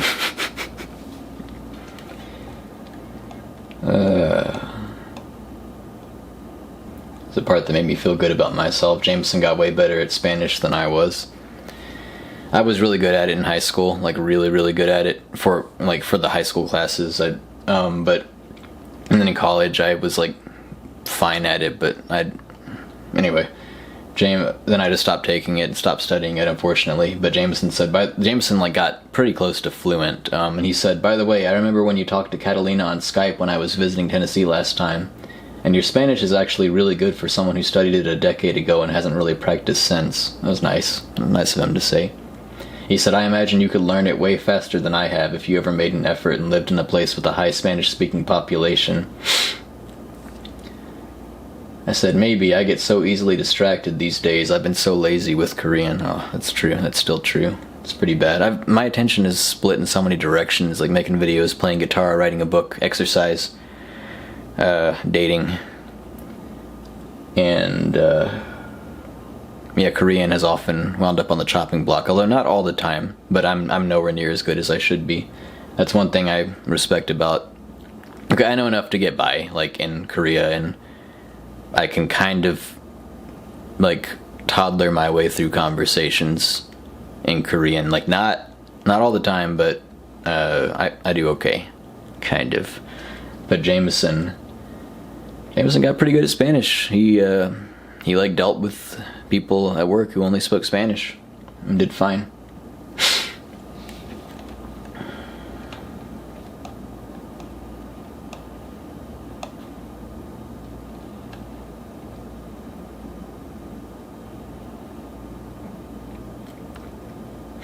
I recommended Infinite Jest to him.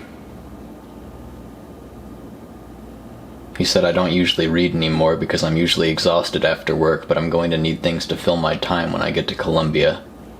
I'm only going to be working like 24 to 28 hours a week, 6 or 7 hours a day, 4 days a week. I'm going to have an insane amount of free time. Okay, yeah, here we go.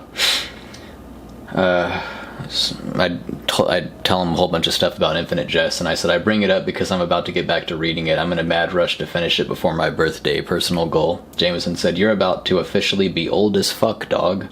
30 is just a hair away from death. We will be middle-aged before too awful long.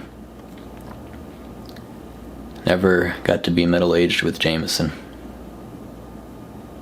He said, you're older than me, but honestly you'll probably live longer because you haven't abused your body with years of tobacco and drugs. I said, I've abused my body with sleep deprivation. That's true. We talk about having children, and we both at that point were saying we didn't think we wanted to have kids. Jamison was like, kids are for life, dog. Jamison said, good luck with the rest of your life. Oh.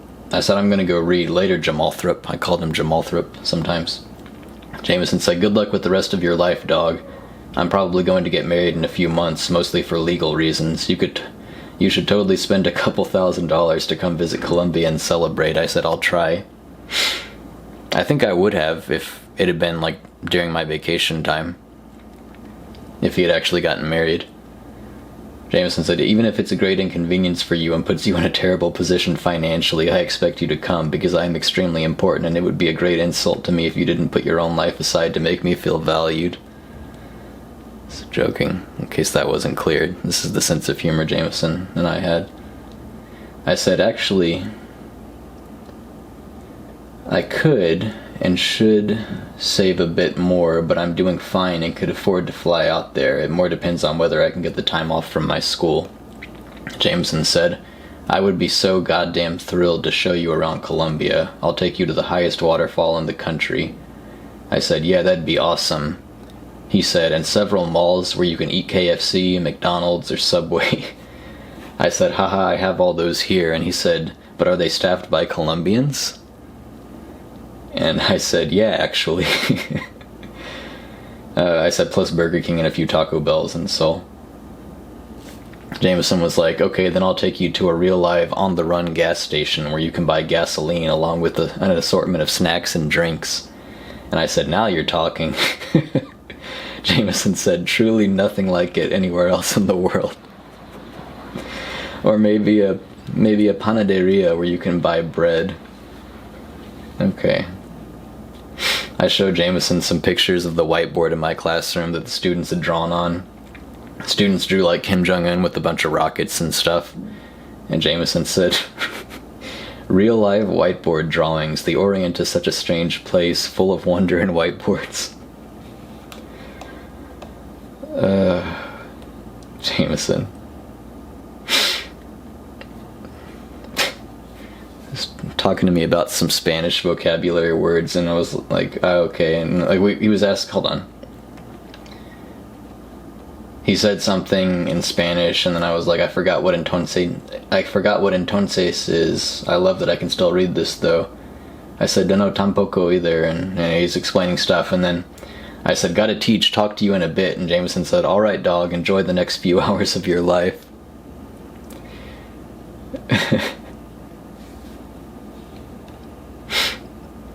He said a bunch of stuff to me in Spanish that I was actually able to read and understand, so that was cool. He asked me, do you think your Korean is better than your Spanish? And I said, not at all. Not proud of that. I think at this point, though, no, I think I could still do better in Spanish, honestly.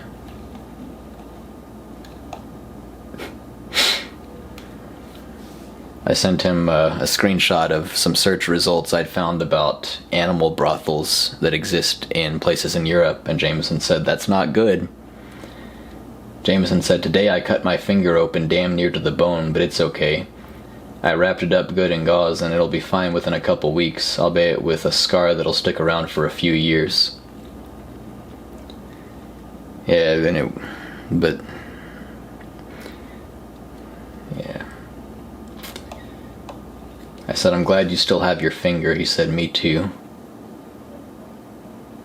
I'll be in Tennessee in 17 days. I'll be there for over 5 days. Some of that time will be allotted for friends, and of course a large chunk of it will be spent between our mother and father.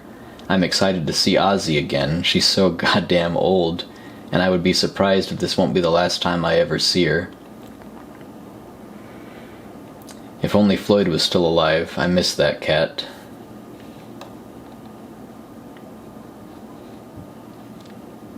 I said I hope I can see her again. I did. 2 more times I got to see Ozzy, before she finally passed away earlier this year. Jamison then texted me again later, I'll be in Tennessee in less than 24 hours. I'll tell you how it is. This was such a stark contrast. Just how the frequency of him texting me and just how friendly and talkative and just casual he is. Just tell me whatever's on his mind. It was so different from how he used to be. Sent me a song. He said, I found this Swedish rapper. Most of his music is unashamedly trash, but this song is absolutely beautiful and hypnotizing. I said, gotta listen in a bit, headed to a meeting. And I said, not work. I don't think I ever listened to that. This is something I regret. Jamison would send me music and just like gush about how much he loved it. And oftentimes I would not listen. Sometimes I would say, like, let me get to it later, and then I would just forget, or sometimes I wouldn't even reply because I was busy. I feel bad about that. I love sharing music with people, and it's something else we could have talked about, bonded over more. That's a regret.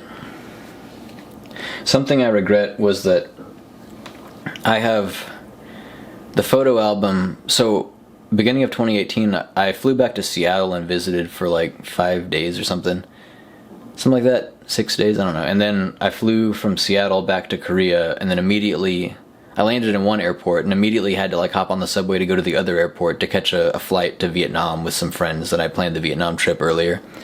So it was like a busy few days, but because those 2 trips were basically joined together, the pictures I took, I put them all together in an album, Seattle and Vietnam and all that stuff, all together in one album that I called Vietnam Trip. And I tried to share, like, I would put these in Google Drive and add the email addresses of Jamison and both my parents so that they could view the photos I took. And I did that, and then so he would have gotten a notification email saying that, like, Jordan has like linked this album to you or whatever. But then I realized that I hadn't told my dad I was going to Seattle because that was actually the first time I'd gone back to the States since going to Korea, like 2.5 years later, and my first trip back to the States was not to go to Clarksville, it was to go to Seattle. And I felt kind of I felt guilty about that, But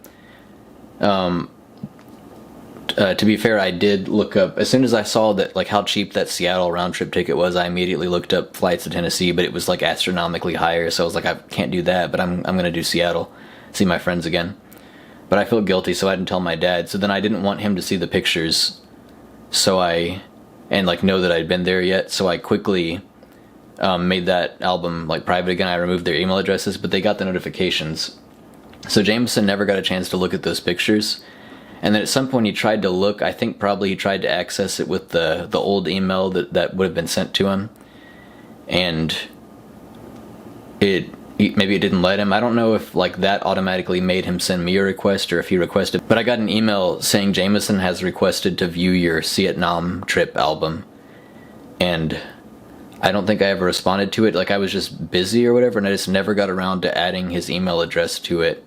And then he died. So I guess he never got to look at those pictures. I don't know. It's not the most important thing in the world. I don't know how much he would have wanted to or how intentional that was. But I've just felt bad about it.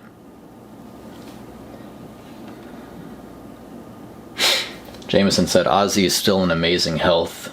She's got to be 13 or 14 now, but I think she would have been older than that. I think. Maybe 14.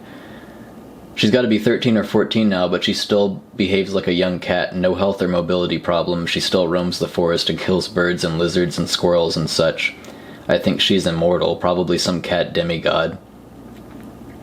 Stuart works with Sam at Black Horse now and says that Sam is one of his favorite people he's ever met. He says he's sad he waited nearly 26 years before becoming friends with him.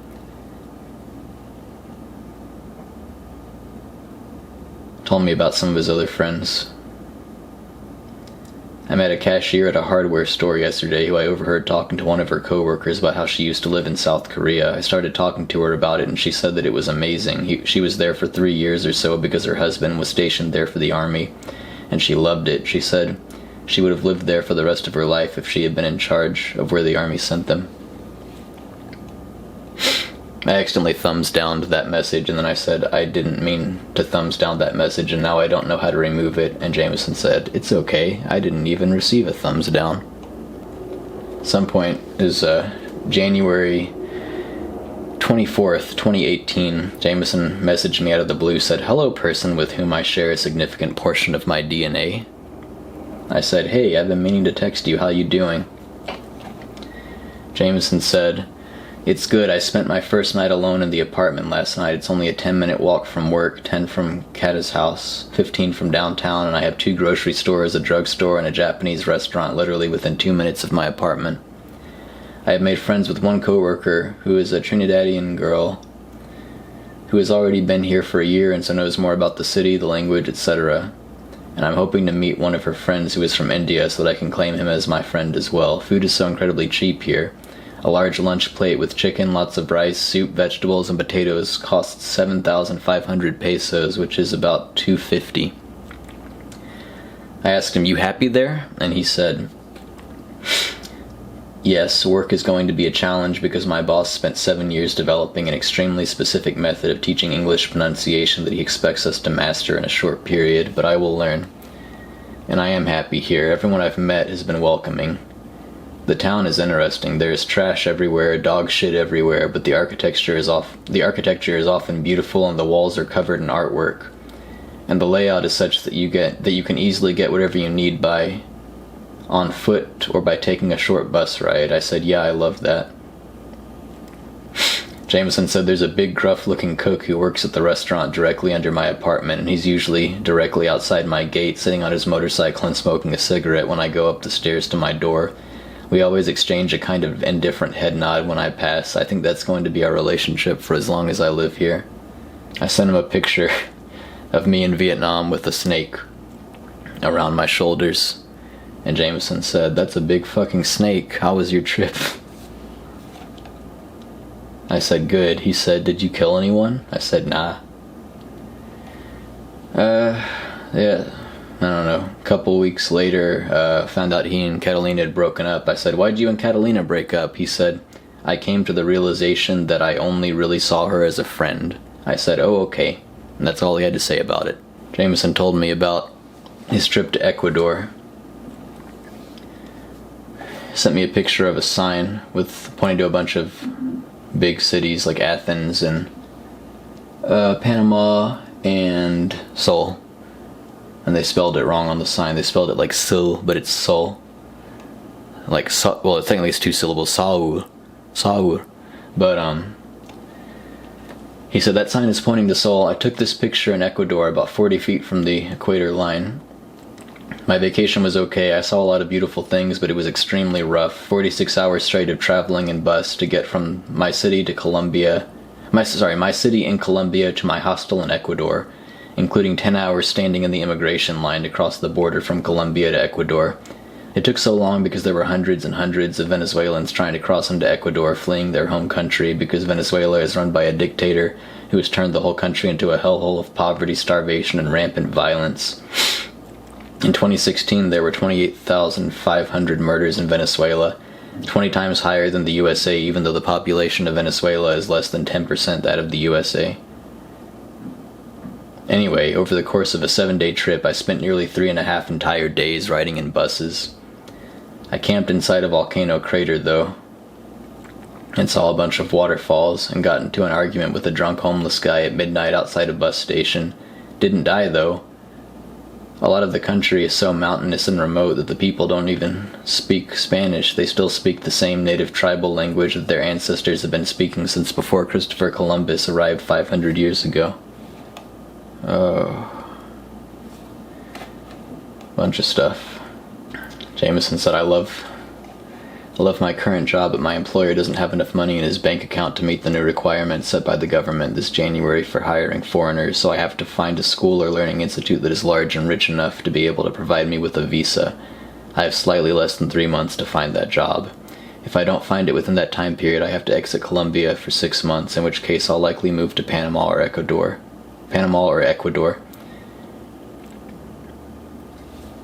Luckily, I have enough money saved up that I could easily live for 10 or 12 months between jobs, since everything is a fraction of the price in South America. Also, I have both TESOL and TEFL. Plus, by the time I'd have to leave, I would have 6 months of teaching experience, so it shouldn't be too hard to find a job. Jamison said, are you still alive? I don't know why I said that. Jamison said, Colombia has taken a turn for the dark side. I had to find a new job, which meant I had to move. I traded in my nice, spacious apartment in a super safe area for what amounts to a walk-in closet with a bed in an apartment building in one of the shittiest, most dangerous parts of the city. Just a couple streets up, it's fine. But my particular street is dirty, literally smells of human feces, and is crawling with homeless people openly smoking crack in the street in broad daylight. Don't relay any of this information to our parents. I know well enough how to handle myself. I don't go out at night, and when I do go out, I don't take a lot of cash or valuable things with me, and I don't want them to worry unnecessarily about my safety. I said, okay, that's unpleasant, though.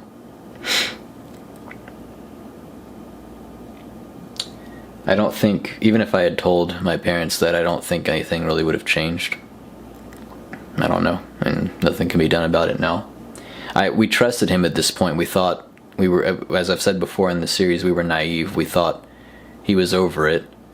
We thought he wasn't going to do drugs anymore. I thought the only danger was from other people. And Jamison was trying to assure me, like, I know how to handle myself, so I was like, okay. He's 25 years old. I thought he'd be alright. I said, that's unpleasant, though. Jamison said, yes, a man tried to rob me from my cell phone in broad daylight. I had pulled my phone out to send a message, which was a mistake, and he saw me approaching on the sidewalk and blocked my path as I got closer. When I reached him, he said, Dame tu celular, and as I wasn't really prepared for this kind of interaction, I just said no and kept walking. He grabbed my arm like he was going to take my phone, and I shoved him out of the way. And I think at that moment he realized I was like a foot taller than him and not worth wrestling with, because he gave up and walked away. But yeah, that was in the middle of the day. There was a small crowd of Colombians standing and staring at me like, what the fuck? Sadly, I didn't have time to think of any witty responses. I didn't really think at all. He grabbed me and I just pushed him. I said, that's cool, next time snap his arm so the splintered bone pokes out, and then jab him in the throat with that. Jamison said, that's what I'll do. Jamison said, I carry a box cutter with me at all times, but honestly I don't think a box cutter is going to do me a whole lot of good should a tweaking homeless man decide he wants my phone or wallet.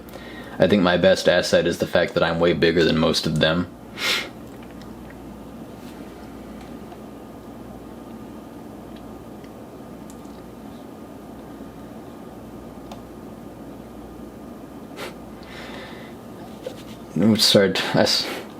I'm just gonna read this. It doesn't matter now. Like Jamison's gone. Jamison, he said horrible stuff that he didn't really mean. I said, I have far more minor episodes with Koreans occasionally trying to cut me in line.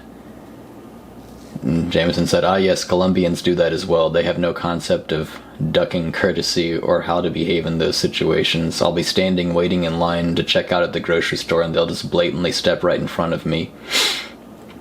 Honestly, I'd rather someone steal my phone than cut me in line. Every time someone cuts me in line, there's about a 5-minute long period where I want to kill them and everyone they love. I don't think he really means that. Or meant that. I hope he didn't. I said about my people cutting me in Korea, I said I've gotten to the point where I get loud and mean and embarrassing to all involved on purpose and force my way back into my proper place. They think I won't do anything and their culture is really passive, so I make it really upsetting for them. Jamison said, I'm going to start doing that. I just steam quietly because I hate confrontation. Jamison said the other day on the bus... Wait, hold on. Jamison said, but next time I'll yell, Hey, pendejo, no me viste okay? Which is... I don't know what pendejo means. I think it's like idiot. He's saying like, hey idiot, do you not see me or what? Anyway... Jamison said the other day on the bus, I was physically in the process of sitting down in a seat, and some fucking kid with a little punk bitch haircut, he misspelled bitch as birch, little punk birch haircut, slid in and literally sat in the seat right underneath me, like I was hovering over the seat, bending my knees, lowering my ass down into it, and he just fucking literally butted in and sat down directly underneath me, and then just smirked at me because he was with a group of like 6 of his friends and he knew I couldn't do anything. I really hope that kid gets cancer and dies young. Like, he doesn't mean... I don't think he meant this stuff. He's saying something horrible to me in private, like, way overblowing it for humor.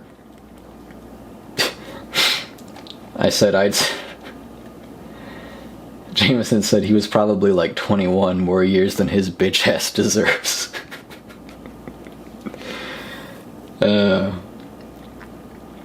Jamison said, I can't be violent toward Colombians. The police will not take my side. Plus his 6 friends would have fucked me up. I have adopted the habit of shoving people when trying to cram into the bus, though. They all do it. They will fucking push you to try and get a seat because the bus gets so incredibly packed. So I've adopted the same strategy and just outright push people if they're slowing me down. I've seen well over 200 people packed into one bus. It's incredible how many people will cram into a bus, so many that you literally can't move, not even to take something out of your pocket or remove a jacket. Simply too many goddamn people. I said, yeah, I've seen it in Korea. Not 200 though, don't know how they do that. How do they get off at their stops? Jamison said, sometimes it's very, very difficult. I've had to just physically part people like the Red Sea. Like, I try to get through and they don't budge, so I just push them out of the way. I told him, it sounds miserable there, honestly. Jamison said, it's not all like that.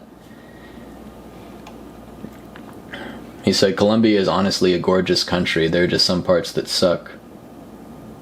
I said, if you mostly enjoy it, then good. Not saying you shouldn't or anything. Don't want to put you on an unnecessary defensive. And Jamison said, no, I know I've painted a pretty negative picture. It's just that I haven't told you the good things. So it sounds like it's all shit, but it's not. I have a new girlfriend here. She's Colombian, but she speaks perfect English. Perfect English. She even kind of has a California Valley Girl accent because she lived in Los Angeles for a year. Unfortunately, she's moving back to Los Angeles in June, so we will either break up or try things long distance until I move back to the US. I'm thinking about moving back before the end of the year. I really like Colombia. It feels like home now, but unfortunately it's just fucking impossible to make decent money here. I could earn in a week in California more than I earn in a month here.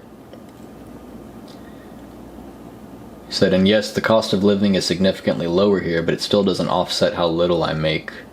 Jamison was frustrated that Jamison said, I really like teaching, but unfortunately it doesn't pay super well here. My friend works at the exact same company as me and does the exact same job, literally the exact same job, but she makes 2,500,000 pesos a month versus my 1,700,000 because she has a college degree, even though her college degree is mechanical engineering, which doesn't seem fair at all, especially considering she herself has admitted that English is not her strong suit, but that's not how it works. Having a piece of paper from a university means you make more money, even if that piece of paper has literally no bearing whatsoever on how well you can perform your job. I told him, yep, you could do my literal exact job I do, except you can't without a degree. Jamison said, yeah, that's a bitch. Jamison said, at least I have TESOL and TEFL, but even with those 2 certificates I can't get a teaching job in a lot of countries. Jamison said, I think if I do return to teaching, I'd like to continue working with Latinos. At least then being bilingual will mean something and give me some kind of advantage. I told him he should go back to school someday. He said, he said, yeah, I might go back to school someday, just not sure how since I wouldn't be eligible for many or any scholarships and I'd have to work full-time to support myself and still somehow find time to go to class and study. I said, yeah, it'd be really hard. When I'm rich from my book, I'll pay for your school. Jamison said, I have a friend my age who is in school again full-time, but that's because his parents have the money to help him with rent and food and his car so he can focus just on school. I only have like a year's worth of credits, so I would have a minimum of 3 years ahead of me, probably 4, since I doubt I would be able to handle a heavy course load. I asked him, could you do it online? Jamison said, I honestly don't know enough about the available options to say. And that was the last message he ever sent to me ever. That conversation that I just read, I scrolled so far up in our messages and I was just kind of making my way down, seeing what I would pick out to talk about. I probably read way too much. It's going to be a really boring video for almost everybody. Except for, I guess, like, our mom. And our dad, if he watches this. But yeah, last thing he ever said, I honestly don't know enough about the available options to say, was the last thing he ever said to me. And then on the day he died, 2 years ago today, it was Father's Day. It was June 18th, 2018. I messaged him at 10:38 a.m. my time. I said, it's Father's Day. And he never saw that message, or at least Facebook doesn't register it as having been seen by him. And yeah, later that day I got a call that he was dead.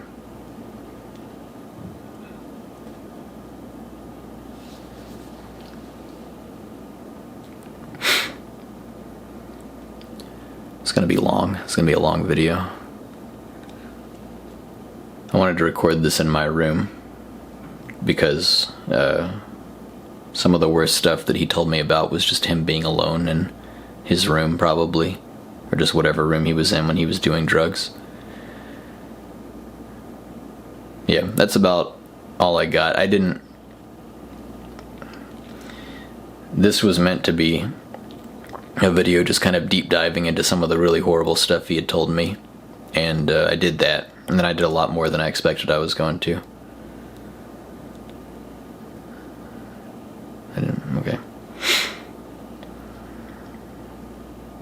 There's a lot more stuff I could talk about, but I don't really want to. It's kind of related to Jamison, but it's also related to some stuff that I don't want to mar this tribute series by talking about it.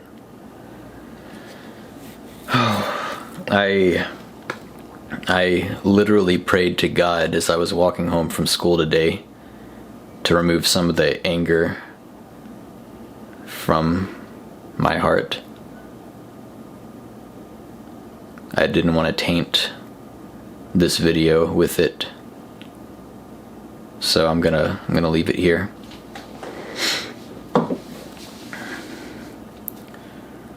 If you watched all the way here, then thank you.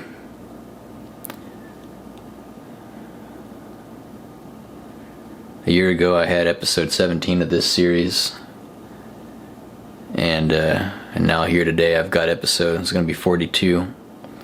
I'm probably going to be done with this tribute series by the time the 3-year anniversary of his death rolls around. Although, reading through this has just made me feel even more like I need to go to Colombia at some point. And if I do that, I'm definitely going to try and record some stuff, and that's probably going to be decently far into the future, so I guess we'll see. But yeah, for right now, this is going to do it. Have a good night. Love you, Jamison.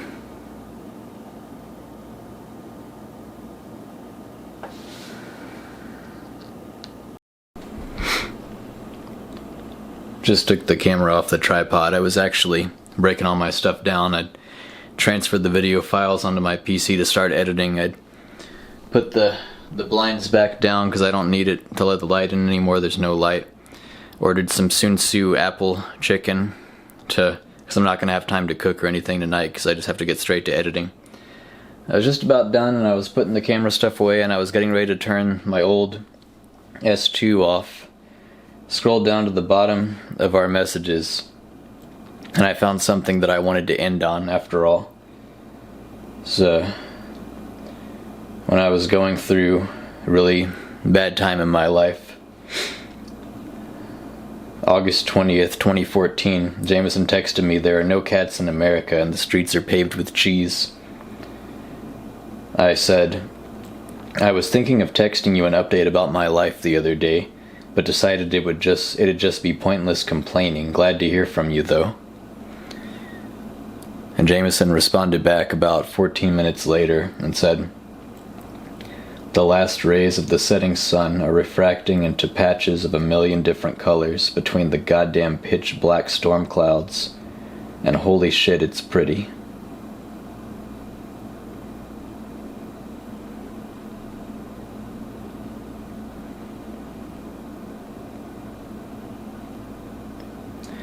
This would have been really early on in Jamison getting sober. This articulation of something that he finds beautiful. Some kind of joy that he's found in his life. It's the beginning of the happiest part of his adulthood. The last rays of the setting sun are refracting into patches of a million different colors between the goddamn pitch black storm clouds, and holy shit, it's pretty.